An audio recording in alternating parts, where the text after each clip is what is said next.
I know a secret marine biologists have been keeping from you for decades. You are a fish. Now, I know that sounds crazy. You're probably thinking, I'm not a fish. Fish have fins, gills, scales. I don't have any of those. And to be clear, I'm not going to argue that you do. Instead, we're going to look at an intuitive framework biologists use to categorize organisms known as cladistics. And by the time we're done, the very nature of fishness will be clearer than ever. Cladistics sorts organisms into clades, groups where every member of the clade shares a common ancestor. Many animal categories you know and love are clades: mammals, birds, amphibians, sharks, insects, mollusks, and more. However, animal categories that have nothing to do with relatedness are not under the domain of cladistics. Categories like herbivore, aquatic, winged, or social. You probably don't think birds and butterflies are closely related, even though they both fly. In that context, their relationship is not in the realm of cladistics. But, presumably, fish are a coherent group of ancestrally related animals, which means we can consider what the fish clade looks like. But before we get to fish, we're going to focus on some animals whose ancestral relationships are much more obvious. For this, we're going to consider the wolf, bear, rabbit, crocodile, and snake. These animals are all related to each other, but some are more closely related than others. For example, the rabbit is more closely related to the bear than the snake is to either. But the wolf is more closely related to the bear than the rabbit is to either. To better understand the relationships of these animals, we can arrange them on a diagram called a phylogenetic tree. The positions of these animals on the tree are based on evidence from physiology, paleontology, and genetics that we don't need to know in order to read it. To understand this diagram, know that any animals on opposite ends of a fork, like this, are each other's closest relatives, at least among those included in the diagram. For example, the bear and the wolf are each other's closest relatives, and the snake and crocodile are each other's closest relatives.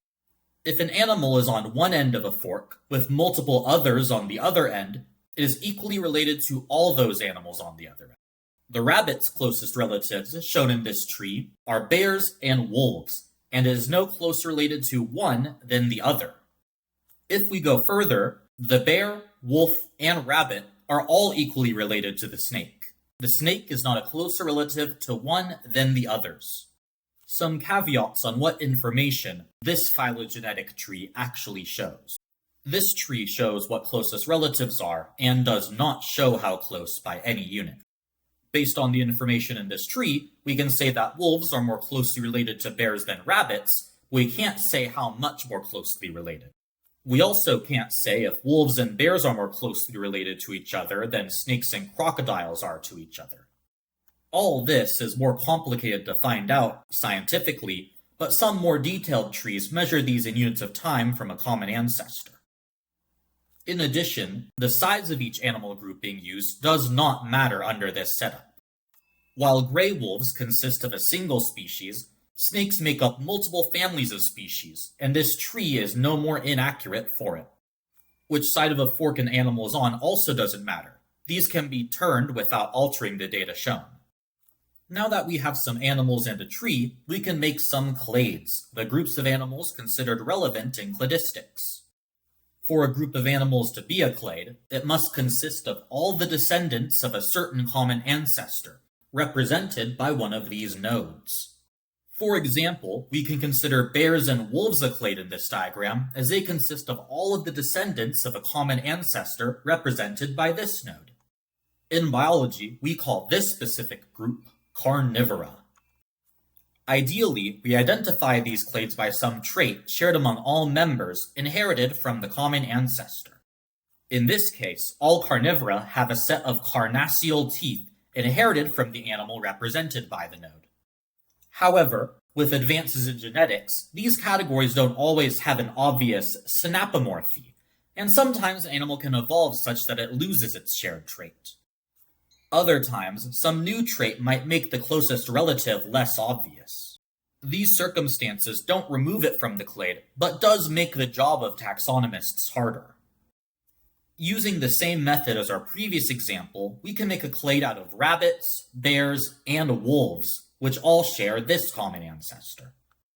You're probably familiar with this clade, known as mammals. We can also make a clade out of snakes and crocodiles, known as reptiles. Lastly, we can make a clade out of all of the animals here, as they all share a common ancestor. This group, made of mammals and reptiles, but excluding amphibians, is known as the amniotes. One feature of clades is that no animal in the clade has a closer relative outside the clade than inside. For example, if we take our mammals, the bear is not more closely related to the snake than it is to any mammal. To make things clearer, let's create an incorrect clade consisting of bears and rabbits. The issue here is that the bear is more closely related to the wolf, an animal outside the clade, than it is to an animal inside the clade, the rabbit. To fix this, we have two options. We can either include the wolf, or we can exclude the rabbit or bear. This is an effective test to see if a clade is a clade, and how to fix it if it is not. Now that we understand cladistics, let's apply them to a wider selection of animals. Specifically, we are going to look at mammals, reptiles, amphibians, and some other groups you're probably already prepared to call fish. Ray-finned fishes, sharks, lungfishes, coelacanths, lampreys, and hagfishes. We will assemble these into the same tree format as seen before. Using this layout, let's figure out some clades. Right here, we have our previously mentioned amniotes. We can also create a clade out of the amniotes and their sister clade, the amphibians. We call these tetrapods, meaning four-footed or four-limbed. However, creating more clades than this becomes a bit of a problem. Let's say we want to create a clade of all the fishes. This would presumably include the hagfishes, the lampreys, the sharks, the ray-finned fishes, the coelacanths, and the lungfishes. The problem is, tetrapods are actually more closely related to ray-finned fishes than sharks are. To put it another way, our fish clade doesn't have all the descendants of an ancestor if tetrapods are excluded, so it doesn't work as a clade. Some people will claim that sharks, lampreys, and hagfishes aren't true fish in order to fix this issue. But lungfishes and coelacanths are both more closely related to tetrapods than either are to ray-finned fishes, so this version of fish is still not a clade. Are we going to exclude them as well, leaving the true fish to only be the ray-finned fishes? Luckily, there is an easier fix than that. We expand our definition of fish to include tetrapods. Now, none of our fish are more closely related to a non-fish than to a fish.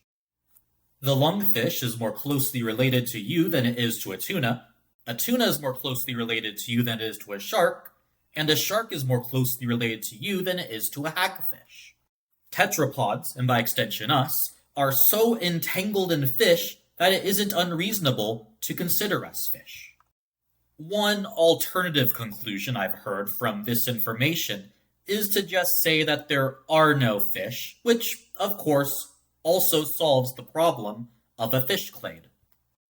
But that ignores all this, that we, as tetrapods, are among the animals we consider fish, regardless of what we call it. At the end of the day, though, I don't really expect you to use this definition of fish in your daily life, one that includes you and the rest of the tetrapods. It's useful to have a word for all our often finned chordate cousins that breathe water, even if they are not a coherent clade without us. But when our ancestors left the water, there was never a moment they stopped being fish, as far as I'm concerned. And if we are willing to accept that we are, too, fish, in the same way we are primates, mammals, animals, or eukaryotes, our position in the tree of life is that much more clear.